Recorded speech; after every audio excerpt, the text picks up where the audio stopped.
എൻ്റെ ഉപ്പാൻ്റെ മണം ഇല്ലാതെ എനിക്ക് ഉറങ്ങാൻ പറ്റൂലായിരുന്നു. കാരണം പുതയ്ക്കാൻ വേണ്ടിയിട്ട് രാത്രി ഉറങ്ങുമ്പോൾ പുതക്കാൻ ഞാൻ ഉപ്പാൻ്റെ തുണിയാണ് ഉപയോഗിക്കുക. എൻ്റെ ഉപ്പ ഒരു ദിവസം അല്ലെങ്കിൽ കുറച്ച് നേരമൊക്കെ ഉടുത്ത് ഊരിയിട്ട തുണി ഉണ്ടാവും. അതിനൊരു പ്രത്യേക മണമാണ്. ഉപ്പ കുട്ടിക്കൂറ പൗഡറാണ് ഉപയോഗിക്കുക.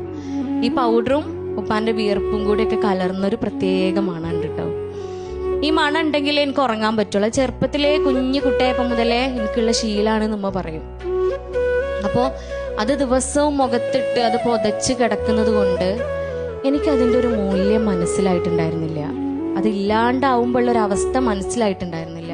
കല്യാണം കഴിഞ്ഞ് ഇണയുടെ അരിയിലേക്ക് പോയ അന്ന് അത് മനസ്സിലായി എന്താണ് ആ അവസ്ഥ എന്നുള്ളത്. ഉപ്പാൻ്റെ ആ പുതപ്പിൻ്റെ മണം ഇല്ലാത്തത് കൊണ്ട് ഉറങ്ങാൻ പറ്റിയിട്ടുണ്ടായിരുന്നില്ല, ഉറക്കം വന്നിട്ടുണ്ടായിരുന്നില്ല.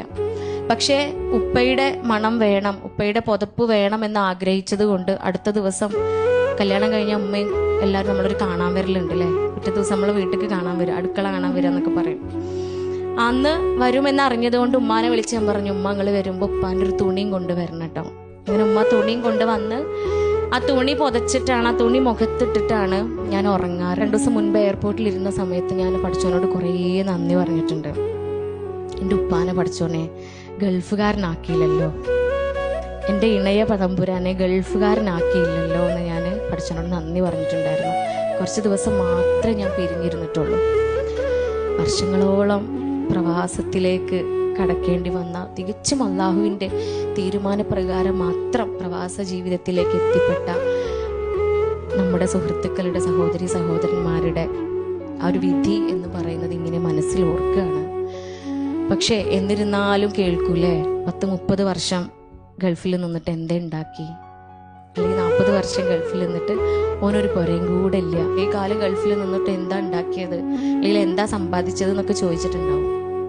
പക്ഷേ പഠിപ്പിച്ചു, കെട്ടിച്ചു, സഹായിച്ചു അല്ലേ, കുറേ മന്ദിരങ്ങൾ ഉണ്ടാക്കി, കുറേ എത്തീങ്കാനകൾ ഉണ്ടാക്കി, കുറേ പള്ളികൾ ഉണ്ടാക്കി. നാട്ടിലുള്ള ഏത് നന്മകളിൽ നിന്നാണ് പ്രവാസികളെ ഒഴിവാക്കാൻ പറ്റുക?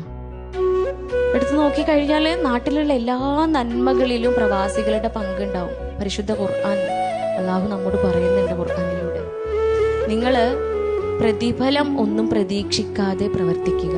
ഒരുപക്ഷെ അംഗീകാരം ലഭിച്ചോളണമെന്നില്ല, ഒരുപക്ഷെ അതുകൊണ്ട് നേട്ടങ്ങളൊന്നും ലഭിച്ചുകൊള്ളണമെന്നില്ല, നാട്ടുകാർ നിങ്ങളെ പുകഴ്ത്തി പാടിക്കൊള്ളണമെന്നില്ല, നിങ്ങളെ ബഹുമാനിച്ചോളണമെന്നില്ല. പക്ഷേ ഉപാധികളില്ലാതെ അള്ളാഹുവിൻ്റെ പ്രതിഫലം മാത്രം പ്രതീക്ഷിച്ചുകൊണ്ട് നിങ്ങൾ പ്രവർത്തിക്കുക.